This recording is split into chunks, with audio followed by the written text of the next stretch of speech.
Well, hey there, how are you doing? Welcome to my channel, Nagakonada's Dev Tips. Today's video, we're going to look at a part of the history API in JavaScript known as pushState and popstate. And we're going to know all about the history API as well. So let's get started. All right, so today we're going to look at this example to explain the push state and pop state parts of the history API. So in this localhost website, so I have a static HTML or a single page application. There's a header, there are some tabs, and there is content associated with each tab. So if I click on tab 1, I'm going to see this one, tab 2, this one, tab 3, this one. If I go to tab 2 and tab 1, they're all going to change. And notice the funny thing here. If I use the back button of the browser, it's going to go to the previous state and populate the previous content that was part of that state. And then if I click back again, it's going to go one step backwards in the history. And if I click on the forward button, it's going to go forward. And this is the latest history entry, so the forward button is disabled. If I right click on the back button, you can see all the history entries over here. This is all part of the default browser functionality, but what we are going to look at is going to be how we can click on a link and add a particular history entry using the push state method, which is part of the history API. And we can also listen to the pop state and retrieve any of the data that we stored using the push state in that particular history entry. Also, we can customize the URL that has to come up when we add a history entry using the push state. So, for example, for tab 1, I have added tab-content-1. For tab 2, tab-content-2, and tab 3, and that one. So when I hit on back, not only the content changes in here because of our customization and the custom functionality that we wrote by listening to the pop state event, we are also changing the URL to look the way we wanted it to look. And also we're going to configure the backend in such a way that when I refresh this window, it's going to go back to the initial position, which is tab 1. It's going to show the tab 1's content, and it's going to update the URL to be tab content 1. That is all we're going to look at, and in that process we're going to see how this push state, pop state, and all the history related stuff work in the browser. Well, the first question is, what is window.history, or what is the history API that we are talking about here? According to MDN, or the Mozilla Developers Network, the window.history is a read-only property. Yes, it is a read-only property, and it returns a reference to the history object, which is part of the JavaScript DOM APIs. And it provides an interface basically to manage the browser session history, or the pages that are visited by the current user in the current tab or the current window. And folks, the history entry gets recorded as soon as the user navigates away using a link or an anchor tag, whether it's just a hashtag within the page going between the sections, navigating the user to different sections of the page, or it could be something totally different. It could be a different domain. From Mozilla.com, we might be going to Facebook, and then coming back to some other websites like CNN.com. So no matter how many web pages you visited in this particular tab, all of that is getting recorded in the window.history API's state entry list. That is what the history API has. It allows the developer to listen to the actions that the user is doing and respond to certain actions by showing and hiding content, or sending some information to the backend and retrieving the relevant results and showing them over here in the page. And all that crazy stuff can be done if you really understand the history API of the JavaScript. Well, the next thing we have to talk about is the push state. What is it? It is a method on the history object. It can be used to manually create a history entry. Usually the user navigates between the pages or within the page using hashtags or something like that to create a new history entry. But we can programmatically or within the JavaScript create an entry in the history list using this push state method.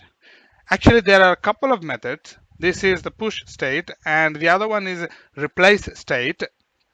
The only difference here is that push state is going to create a new entry, and the replace state is going to modify or replace the previous entry with the new one that we pass as argument in that method. That's about it. That is push state. And the good thing with these manual entries of history items is the maintenance or management of the state object, which is an arbitrary data object.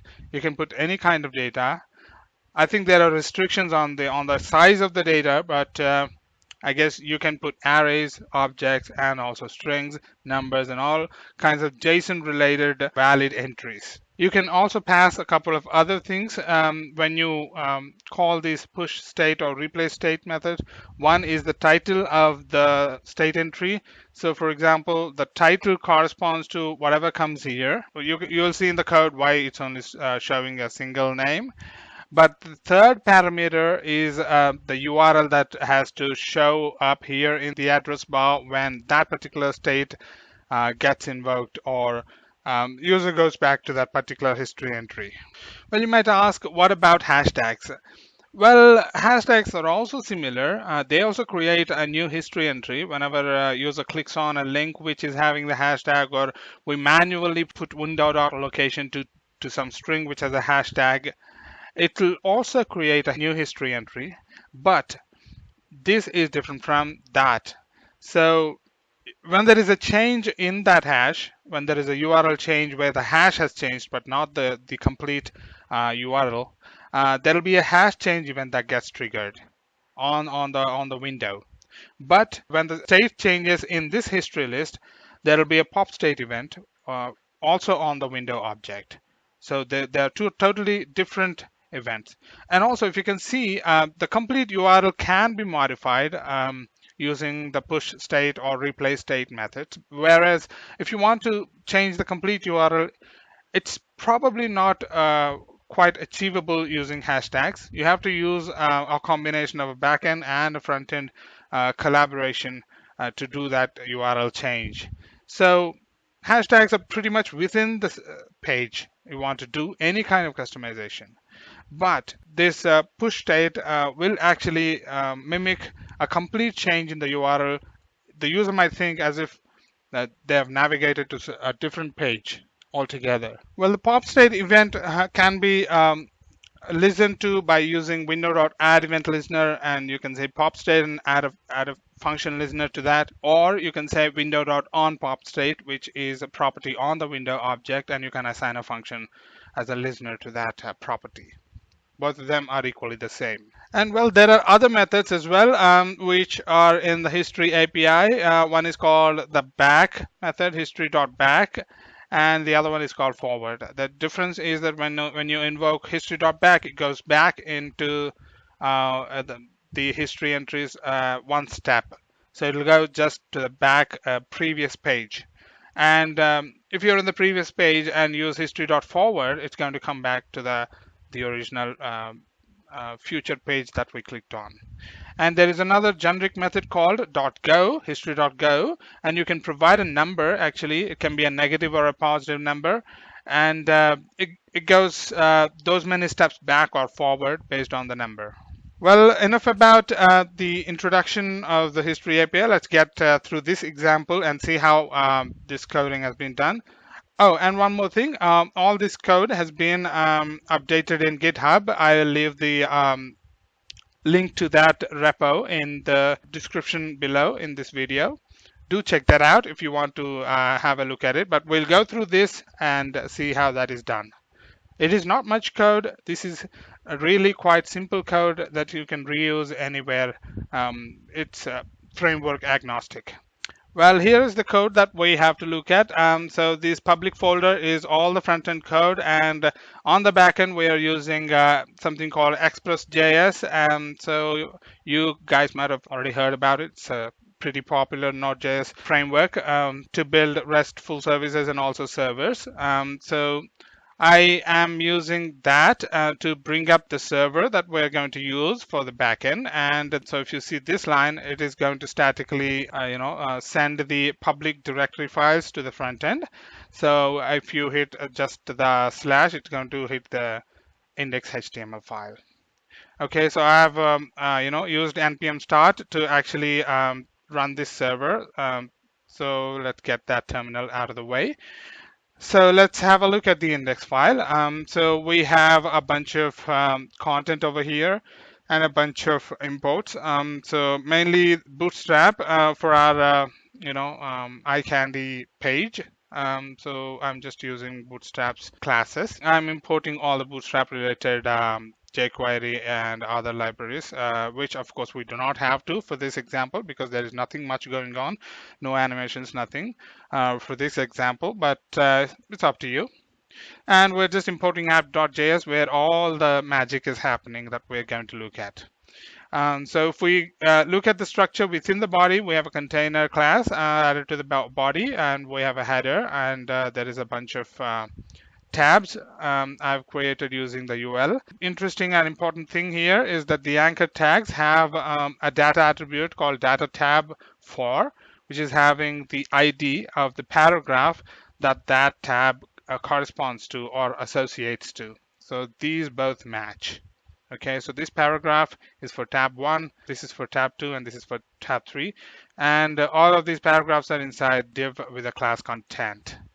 That's all. That's pretty much it about the HTML. Let's head over to app.js and see what's going on. All right, in the app.js, as you can see, I've added variables to point to all the anchor tags for the tabs. So I'm selecting the anchor tags which have data tab for attribute. Essentially, I'm targeting the tabs, and that's the variable. And the contents are all the paragraphs within the div with the class content. All right, so I have to add the click event listener for tabs so that we can do something when the tab is clicked, which is essentially hiding the other paragraphs and showing only the associated paragraph. And the tab clicked function is written over here. We'll come to here in a bit. And that's all with the tab clicked event listener. And we have how we are listening to the popstate event on line number 5. We'll come to that event and what happens there. And here we have a replace state method, which we talked about earlier. And it is passing 3 parameters. One is the state object, and the second one is the title, and we're passing null. And the third one is the URL that has to go into the address bar when the popstate event happens for this particular state entry that we are creating. All right, so this is how the signature works, and we'll see why this bunch of code is over here in a moment. And we have the show content, which is essentially the nitty-gritty of hiding the remaining paragraphs and showing only the paragraph that has the ID that is matching the ID that is sent to the show content. And also the tabs have an active class with that background of blue, and the remaining tabs have no background. To get that effect, we have to do similar thing. So whenever we're getting the tabs data set and tab for, which is essentially the data -tab -for attribute of that anchor. And we're looping through all the tabs and getting that anchor, and if it matches with the ID that is passed to the show content, we're just adding a class active. Otherwise, we're removing that class if it is there. Okay, so this is the show content method. And let's see the remaining 2, which are the most important methods. What happens when the tab clicked event happens? And first of all, we'll go through the process, right? Firstly, the user has hit our URL, and the history doesn't have anything. It's a new tab. User has opened a new browser and hit our URL. And the first time this comes, there won't be any URL change because we're not doing anything. And the user clicks on a different tab. And what we want to do is a new history entry has to get recorded, and also the content has to change to that particular tab's content, right? So that is what is happening over here. So we're getting the content ID based on the target. Target is the tab that is clicked, the anchor tag that is clicked, and the data set, and tab 4, the data tab for attribute of that particular tab or anchor. And we're preventing default because these are all links and we have nothing in the href, and so we just want to prevent the browser from reloading the page by doing e.prevent default. It's up to you how you can prevent that, but I'm doing it in this way. And we're sending that same ID to the show content, basically so that the appropriate div will be shown, and also the tab will get a class of active. And then this is where all our stuff is happening. We are pushing a new entry into the history, and then we are passing this object which has a tab for ID. This can be anything. It can have any number of properties and values, any kind of properties and any kind of values. The values can also be objects and nested objects and arrays. But for our case, I'm just passing this tab for ID and the ID that we got from the anchor tag, so that in future, when the user comes back to this particular history entry point, we would like to get this particular data from the popstate event, and then use this tab ID to show the appropriate ID using the show method. And then we're for now passing the null as the title, so it's going to show whatever is the title present in the index.html, which is this one. That is the reason we were seeing that title in that history area. And this is basically the URL that gets replaced with. So if I click on the first tab, it's going to be content-1, and this whole thing is going to be tab-content-1. So the URL will show localhost :3000/tab-content-1. And so on. That is what the tab clicked event does. Okay, let's say that user has navigated to those different tabs randomly and clicks on the back button. And immediately the popstate event happens on the window, and the object that was posted to the history manually using the pushState will be sent to that popstate event as an event.state property. So this check state is the listener that we have on the onPopState for this window. So we're checking if it is there, and if it is there, we're just console logging tab for ID, which is basically the one that we're sending over there. So this state object is this entire thing, and we're accessing the tab for ID. And then we're sending the same ID to show content, basically to show the same content. It's as simple as that. It's pretty much straightforward. Okay, but if we initially go to the page, it's not going to show any URL, but we're showing the first tab. So it would be nice to replace that particular entry with our custom entry of the history when the page loads for the first time, so that we're sending the first tab's tab for ID data attribute to this tab for ID, and similar thing, we're just basically simulating as if the user clicked on the first tab. We're taking all the first tab content and then creating this replacing the existing history state with our custom state. That is why these lines have been included, and these lines only run once when the page loads.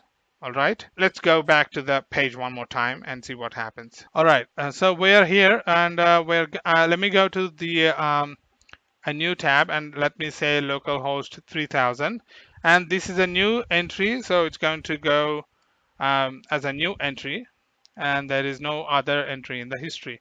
That we can confirm by checking the console. Let me just go to the console and say history.length. It is showing two entries because this is the current entry and the previous entry was the new tab page where we hit the localhost. So two entries. The second entry has been added by our replace state function or method that we called over here. That is the second entry. If we used push state instead of replace state, there would have been three entries. Just check that now. So I'm pushing a new entry on page load, which pushes a new entry as the method says. So this is saved now, and I'm going to go into another tab, open the console just to see what's going on, and say localhost. And as you can see, if I hit history.length, it says 3 entries. And if I right click on the back button, you can see the initial entry on the page load and the new tab entry, and this is the third entry that we got using the push state. So notice that the push state actually did not replace that page load entry of the history. It only created a new one. That is not what we want. That's why we are using replace state. Okay. So clicking on the tab 2 and tab 3, checking the history, will show you 3 of these and the initial page. Well, that's about it for the history API's push state and pop state methods. So I hope you enjoyed it. I believe those who got intrigued by the routing concepts of the various popular frameworks that we have currently, like AngularJS, React.js, Vue.js, and all the other frameworks, they might really find this interesting, and they might realize, okay, how simple this is, how cool this is, right? So you can easily write these entry points and manage the state in the front end without much of a hassle. There is just a bunch of code over there. You'd realize that it's very easy, in fact. I would urge you to go through this history API in the Mozilla Developers Network. So just go there and explore the concepts and get a good grip of that to be able to understand how the history management happens in the browser. And I hope you liked this video. If you did, just give me a thumbs up, and also subscribe to my channel. Leave a comment below the video so that I'll get to know what you are thinking. If you want me to do something new, something special, or something different, or you have any questions regarding the content in this video or anything like that, just don't forget to subscribe to my channel so that you'll get more tips and tutorials on the various web development technologies out there. And also follow me on my Medium channel as well. A transcript kind of story has been written, an article has been written, depicting all the code samples that we just saw. Just give me a clap over there as well if you could. Thank you so much for listening and staying with me, and see you in the next video.